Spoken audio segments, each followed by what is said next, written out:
Having that master plan where you want to empower every areas of your life, for me, that is the real level up. You are thinking about taking your life to the next level because you know your potential, but you are not quite sure which way is the best way to do it. What is the best next step to take in order to level up? There's so much to do and only 24 hours in the day for every one of us, right? This video is going to break down in 3 phases the best way to level up your life so that it can have a big impact not only on your life but also on the life of people around you.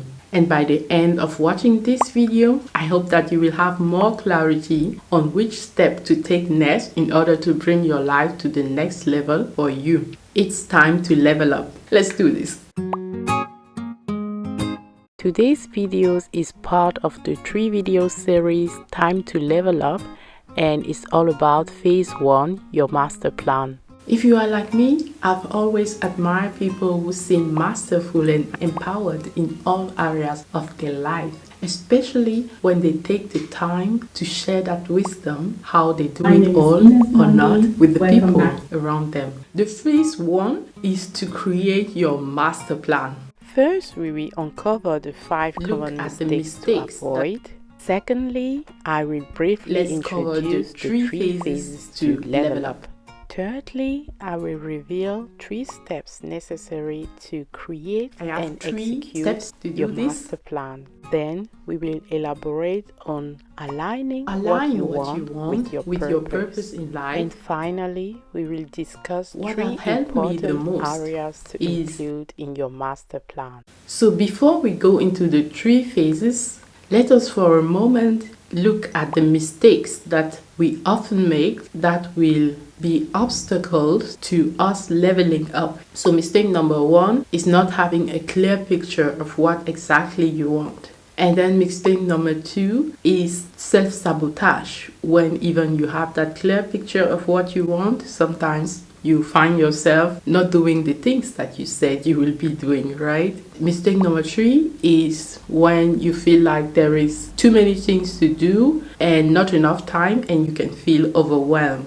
And mistake number 4 is when you do too much action, but you are just being busy instead of seeing the progress toward your goal. And then mistake number 5 is when you don't do enough action because you believe in just letting things happen. You believe in the flow of things. And so you hope that by concentrating only on your thinking, on your thought, on attracting things on the thought level, then somehow magically you will have everything you want and go to your next level in life. So those 5 mistakes are common mistakes that will be obstacles to us leveling up. Okay, now let's cover the 3 phases that will help us to level up. The phase 1 is to create your master plan. Phase 2 is to become a master manifestor. Phase 3, which is all about skyrocketing your discipline and your joy.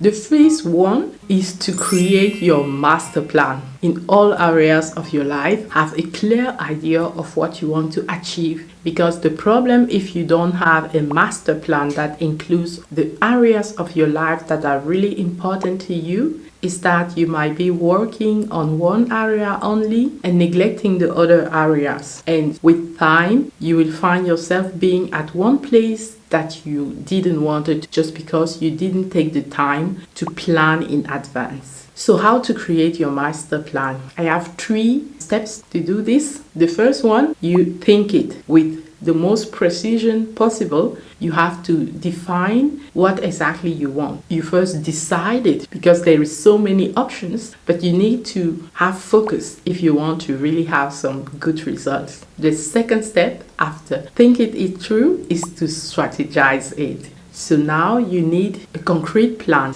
You need to divide what you want into some baby steps that are so easy to take that you won't procrastinate on taking those steps. It really needs to be so easy, a no-brainer, right? That you can take that step immediately. And this is how you will avoid procrastination. And then the third step is to really act on it. You have thought it in details, you have a strategy, a clear one, and now it's time to take action. Talking about strategizing, depending on how complicated the goal is for you, what you want to achieve in your next level, it might be very beneficial to have mentors, people who have done what you want to do and who can guide you on your way to get where you want to go, to your next level, right? Find mentors that you can get inspiration from, that you can communicate with. And also very important is to have an accountability partner, someone you can check on a daily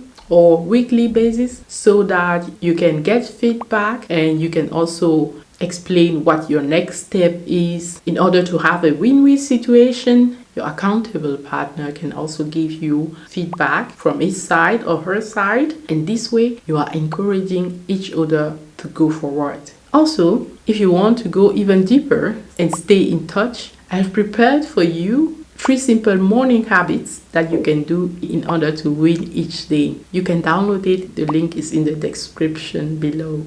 My second piece of advice for you when it comes to the master plan is to align what you want with your purpose in life. Find or to define your purpose in life. The reason why is that when you align what you want with your purpose in life, you have that inner inspiration, that intrinsic motivation to do it. You don't need people to remind you. You don't procrastinate on it because you have inner knowing that is contributing to your purpose. If you know your purpose already, make sure to link what you want for your next level, for your level up, with your purpose in life. If you don't know what your purpose in life is, then I recommend you watch this video, which is all about how to find and fulfill your purpose in life. Some practical tips for phase 1. You can decide what you want in life, right?